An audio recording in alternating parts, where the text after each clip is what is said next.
Today on GrowthShares, let's analyze and see whether Manchester United is a great long-term investment. The company analysis is divided into three broad factors: the business, the stock, and the price. Furthermore, these three factors are subdivided into 14 metrics that give us the complete picture of the company. Each factor and each metric are given different weight, together adding up to 100% of the overall analysis. Each factor and each metric are then given a grade from 1 to 100, with 1 being a failed investment and 100 being extraordinary. When everything is put together, a final grade will be given, also from 1 to 100. Most companies that I'll analyze in this channel will hover around a grade of 50. Companies with a final grade of 81 or higher will be included in my Great Investments playlist.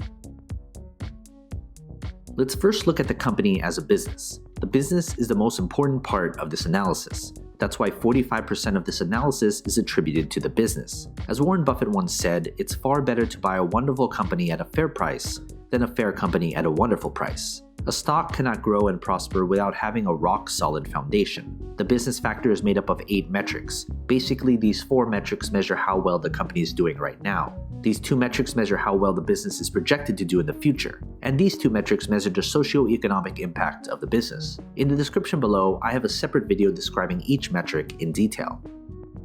Based on this grade, I would consider this a below-average business. Investing in a good business is what matters most, and everything else going forward would need to be great in order to make this an attractive investment.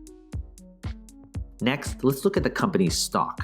We can't easily invest in something unless there's shares available to buy and sell. That's why 35% of this analysis is attributed to the stock. If the business is the foundation of a company, the stock is a reflection of that foundation. Does the market reflect how good or bad the business has done?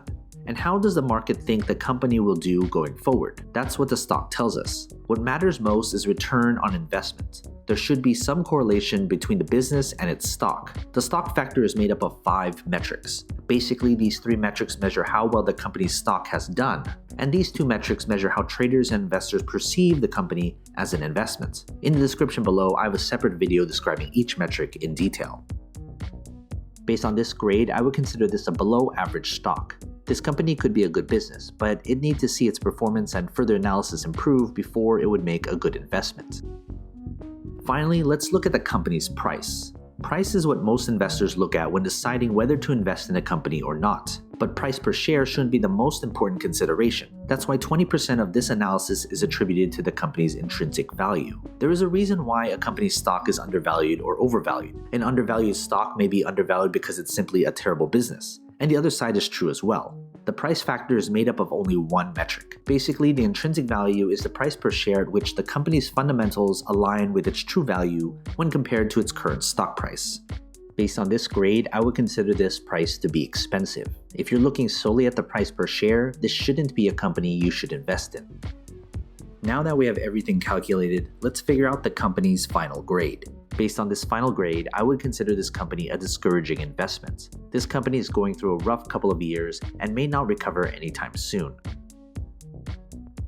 Some of you will put different importance on different aspects of my analysis. You may solely just be looking at the price per share. Others may look at the business. But if you're looking at this company as a long-term investment, you should look at all 3 factors because it paints the entire picture of the company. When it comes to the final grade, it doesn't necessarily mean I'm bullish or bearish on the company's stock. Grades are adjusted to take into account the company's industry, sector, and competition. Of course, major news does have an effect on the company, but my analysis is built upon a solid foundation that focuses on the long-term health of the company. From time to time, I will reanalyze a company and share it with you. So you've made it this far, shoot me an email. I'd love to get in touch with you and talk more.